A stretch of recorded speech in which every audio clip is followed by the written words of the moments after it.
National security council ने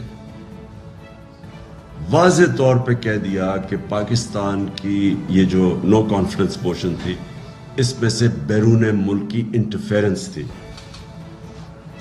national security council, जिसमें सारे सिक्योरिटी चीफ्स बैठे हुए थे, सब बैठे।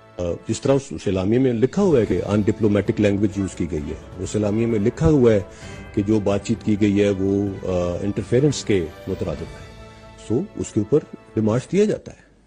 अस्सलाम वालेकुम नाज़रीन, बिलाल अहमद तबसरा यूके के साथ।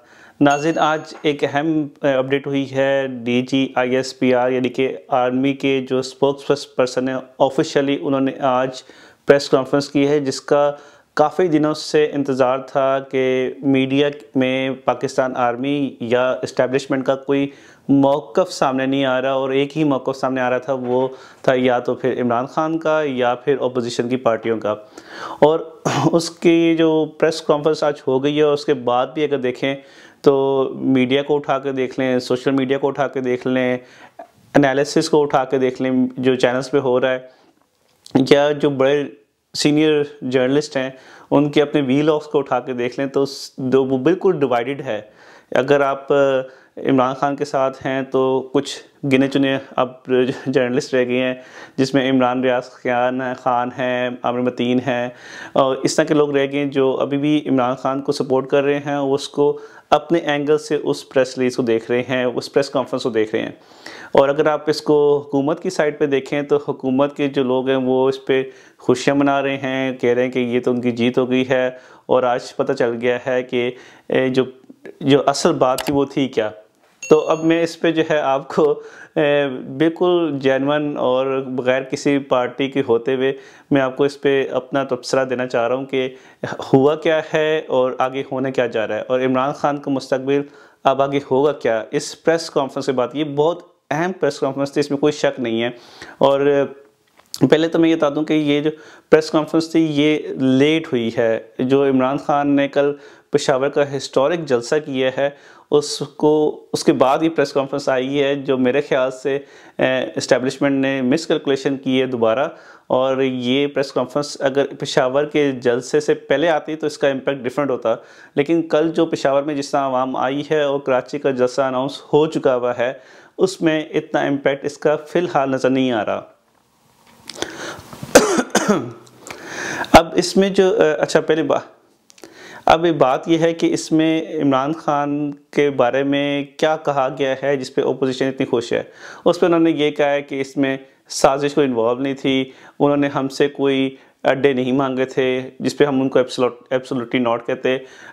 ये बातें मेनली उन्होंने की थी, और उन्होंने कहा था कि कोई कॉन्स्पिरेसी नहीं हुई है ये हुकूमत को गिराने के लिए। अब बात यह है कि उन्होंने कहा कि साजिश नहीं थी, मुदाखलत थी, और मुदाखलत को अब हामिद मीर के या जो अपोजिशन की पार्टी के जर्नलिस्ट हैं वो मुदाखलत को, साजिश को जो है वो साजिश समझ रहे हैं कि साजिश नहीं हुई तो मतलब साजिश नहीं हुई है। लेकिन जो अगर आप PTI का या PTI के ऑफिशियल स्पोक्स पर्सन का, जिसमें फवाद चौधरी भी शामिल हैं, या फिर PTI के तरफ जो जर्नलिस्ट हैं, अगर आप उनका देखें तो वो कहते हैं कि साजिश नहीं हुई तो मुदाखलत तो हुई है, इसलिए कि जो आर्मी के स्पोक्स पर्सन है उन्होंने मुदाखलत वर्ड यूज़ किया है कि साजिश नहीं हुई मुदाखलत हुई है। तो PTI वाले कहते हैं देखें उन्होंने तो हमारी वर्जन को माना है कि इमरान ख़ान तो यही कहते हैं कि मुदाखलत हो रही है तो मुदाखलत हुई है।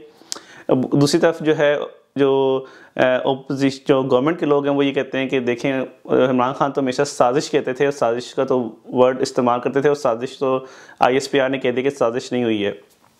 तो इस पे जो है वही बात है कि जो आज की जो प्रेस कॉन्फ्रेंस थी वो अगर उसको सिर्फ उनके अल्फाजों का चुनाव देखें तो दोनों पार्टियां दोनों तरफ उसको लेके जा सकती हैं। टू बी ऑनेस्ट, उसमें दोनों के लिए सब कुछ है, मतलब दोनों को खुश करने के लिए सब कुछ है। लेकिन अगर आप देखा जाए कि उसकी प्रेस कॉन्फ्रेंस की टाइमिंग देखी जाए या उनका जो लबो लहजा देखा जाए तो उसमें उन्होंने इमरान ख़ान को काफ़ी डैमेज करने की कोशिश की है। और मैं आपको ये बता दूं कि अभी इस्लामाबाद हाई कोर्ट ने भी इलेक्शन कमीशन ऑफ पाकिस्तान को कह दिया है कि जो फॉरेन फंडिंग केस जो इमरान PTI के ख़िलाफ़ है जो हुआ है, इसके ख़िलाफ़ फ़ैसला आना है। तो उस फैसले इसको PTI जो है काफ़ी लटका भी रही थी कुछ अरसे से, इसलिए कि इसमें ओपोजिशन क्लेम, अब तो ओपोजिशन गवर्नमेंट में हो गई है, लेकिन उस टाइम की ओपोजिशन ये क्लेम करती थी कि इसमें काफ़ी मवाद है जो पीटीआई के लिए काफ़ी ख़तरनाक साबित हो सकता है। आज इस्लामाबाद हाई कोर्ट ने इलेक्शन कमीशन ऑफ पाकिस्तान से कहा है कि वो इसका फ़ैसला 30 दिन के अंदर करें। इस प्रेस जो ISPR की प्रेस कॉन्फ्रेंस के बाद इस्लामाबाद हाई कोर्ट ने कहा है कि फॉरेन फंडिंग केस का फैसला 30 दिन के अंदर करें। तो ये आपको चेन नज़र आएगी कि पहले कल पेशावर के जलसे में मीडिया ब्लैकआउट हुआ था, अच्छे चैनल्स जो हैं वो भी जो है इमरान खान की तकरीर जो है उन्होंने पूरी नहीं दिखाई। और ये मुझे उस टाइम का वक्त याद आ गया जब मरीम नवाज़ या नवाज शरीफ जब तकरीर करने लगते थे इमरान खान के दौर में, तो उस टाइम भी मीडिया ब्लैकआउट होता था। लेकिन हम उसको इससे कंपेयर इसलिए नहीं कर सकते हैं कि नवाज शरीफ और मरीम नवाज शरीफ जो हैं ये बाकायदा इस्टेब्लिशमेंट और आर्मी के ख़िलाफ़ ओपनली बोलते थे, लेकिन अगर आप इमरान खान का देख लें तो ये इस्टेब्लिशमेंट के ख़िलाफ़ ओपनली नहीं बोल रहे हैं। ठीक है, जो इनके फॉलोअर्स हैं ट्विटर पे या सोशल मीडिया पे हैं वो बोल रहे हैं, वो ISPR को टैग भी कर रहे हैं, और उसकी वजह से DG ISPR और आर्मी ने आज अपनी प्रेस कॉन्फ्रेंस में ओपनली कहा है कि जो है ये हमारे ख़िलाफ़ जो है बाकायदा कैंपेन चल रही है। तो ये फ़र्क है ब्लैकआउट होने में नवाज शरीफ के दौर में और इमरान खान के दौर में। इमरान खान के दौर में प्रेशर है, आप किसी तरफ से प्रेशर है। मुदाखलत का वर्ड जो है, अगर हम ये बैरूनी अनासर का वर्ड यूज़ करते हैं इमरान खान, तो उसका मतलब अमेरिका का तो लेते हैं, लेकिन सिर्फ अमेरिका इसमें शामिल नहीं है। ज़रूर ज़्यादा यहाँ पे हैंडलर्स, तो फिर पाकिस्तान में कौन है हैंडलर जो हुकूमतों को गिराता और उठाता है? वो फिर हमें पता है कि वो इस्टेब्लिशमेंट ही है। इसमें तो कोई शक नहीं है कि ये पिछले भी हुकूमतों में यही होता रहा है कि इस्टेब्लिशमेंट लाती है और गिराती है। और इसमें भी जो है वो अगर आप देखें कि ये जो इमरान खान भी कल का जैसा था वो ब्लैकआउट हुआ। अब इस्लामाबाद हाई कोर्ट ने भी फैसला दे दिया है कि इलेक्शन कमीशन को कहा है कि वो 30 दिन के अंदर फैसला कर दें, ये भी हो गया। अब आगे होने क्या जा रहा है? अब देखिए जो इमरान खान की टोन है उसमें उन्होंने कल सुबह जो पेशावर में जलसा किया उसमें उन्होंने सुप्रीम कोर्ट को भी चैलेंज किया है कि आपने रात को 12 बजे अदालतें क्यों खोल ली। और ये एक बड़ा जो है फेमस जो है ना आम लोगों में जो सड़कों पे लोग हैं, पीटीआई के फॉलोअर्स हैं और जो नहीं भी थे जो अब बन गए हैं, वो यही बात कर रहे हैं कि अगर इमरान खान बहुत पहले चले जाता, आराम से चला जाता, कोई इश्यू ना होता, तो शायद वो इतने फॉलोअर्स उनके रोडों पे भी ना आते। उनको सबको तकलीफ़ ये है कि यार ये कौन सा कानून है कि प्लेटलेट्स भी ठीक हो रही है नवाज शरीफ की, और जो है रात को 11-12 बजे अदालतें भी लग रही हैं। और यही वो फेमस चीज़ है जो इमरान खान ने कल अपने पेशावर के जलसे में भी की कि रात को 12 बजे अदालतें कैसे खुल गई हैं। लेकिन इसका नुकसान हो सकता है, उसका नुकसान ये हो सकता है कि फॉरेन फंडिंग केस का फैसला आना है, और उसके अलावा जो है और भी किसी तरीके से जो है अदालतों से जिस तरह नवाज शरीफ को बैन किया था इनको भी बैन किया जा सकता है।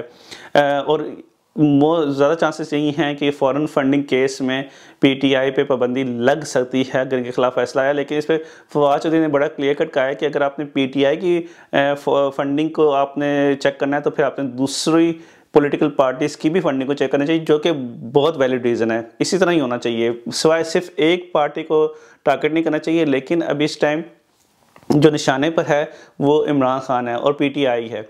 अच्छा, ये अब पेशावर का जलसा हो गया, कराची का जलसा होने जा रहा है, उसके बाद फिर लाहौर का जलसा होगा। मोबिलाइजेशन तो होगी, लेकिन अगर इसी तरह कम्प्लीटली इसको ब्लैकआउट किया गया, इमरान खान को पीटीआई को ब्लैकआउट किया गया और उसके बाद फिर कोर्ट की तरफ से इन पर प्रेशर आया, तो फिर इनको सस्टेन करना मुश्किल हो जाएगा। और देखें, बात यह है कि आपकी जो इस्टेब्लिशमेंट है और आपकी जुडिशरी है, इन दोनों के सपोर्ट के बगैर आप हुकूमत में आना आपके लिए मुश्किल है।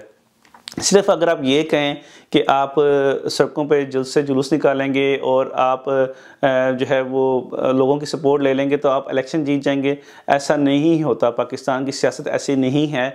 और इसमें जो है बहुत बड़ा जो फैक्टर है वो आर्मी का तो है, लेकिन सिर्फ आर्मी नहीं है, एस्टेब्लिशमेंट नहीं है। मैं एक बड़े सीनियर जर्नलिस्ट जो हैं मिडल ईस्ट के, मैं उनका एक आर्टिकल पढ़ रहा था और उसमें उन्होंने इमरान खान के जाने के बाद, उनकी हुकूमत के जाने के बाद जो उनकी अपनी डिस्कशन थी वो भी यही थी कि इसमें मिडल ईस्ट कंट्रीज़ का बहुत हाथ है।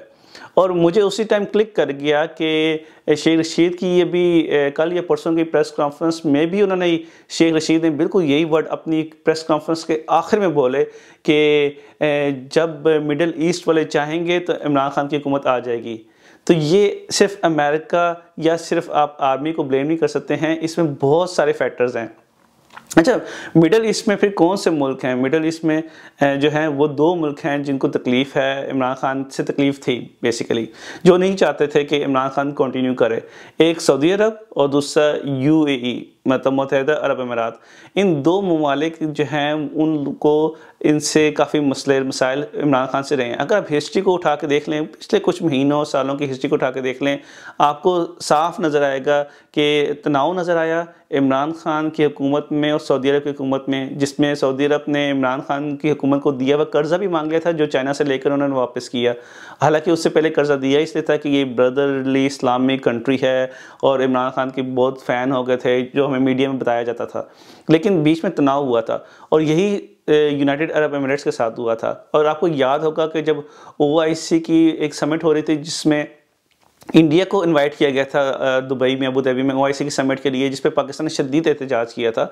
उस टाइम से पाकिस्तान के यूनाइटेड एमिरेट्स से बहुत हालात ख़राब हो गए थे और सऊदी अरब और यूनाइटेड अरब एमिरेट्स जो हैं इन्होंने बिल्कुल क्लियर कट इमरान खान को बता दिया था कि हम इंडिया के साथ अपने ताल्लुकात को आपकी वजह से, पाकिस्तान की वजह से या कश्मीर की वजह से ख़त्म नहीं कर सकते। हमारे उनसे बायलैटरल रिलेशनशिप है जो हम उनके साथ कंटिन्यू करेंगे। इमरान खान बज़िद थे कि आप जो है इंडिया के साथ ताल्लुकात को ख़त्म करें या आप जो है पाकिस्तान को प्रायोरिटाइज करें इंडिया की निस्बत और कश्मीर पे स्टैंड लें। वो कश्मीर पे स्टैंड नहीं लेना चाहते, वो उन्होंने कह दिया कि हम नहीं ले सकते हैं, इसलिए कि हमारे जो इंडिया के साथ इंटरेस्ट हैं वो फिर कंप्रोमाइज़ होते हैं।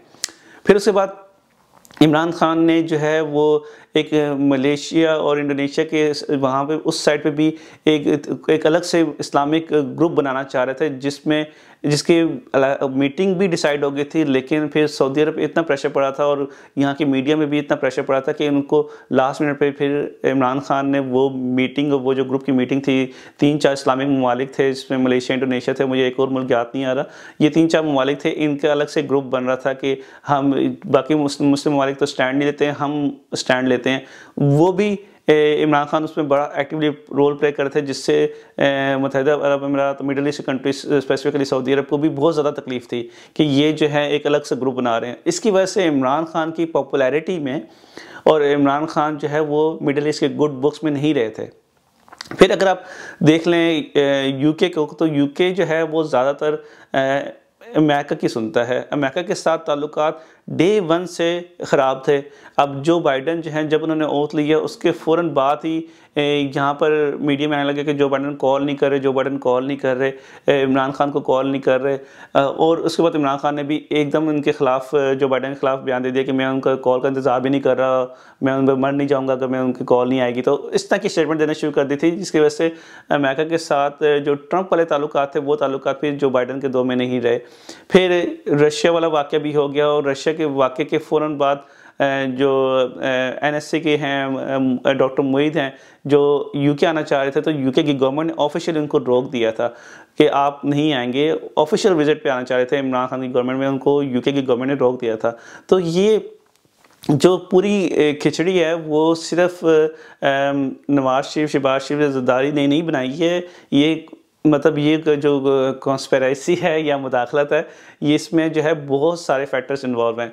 अब वही मैं बात कर रहा हूँ कि आपको जब इमरान खान ने वापस पावर में आना है, वो सिर्फ सड़कों पर जुलूस करके नहीं आ सकते हैं।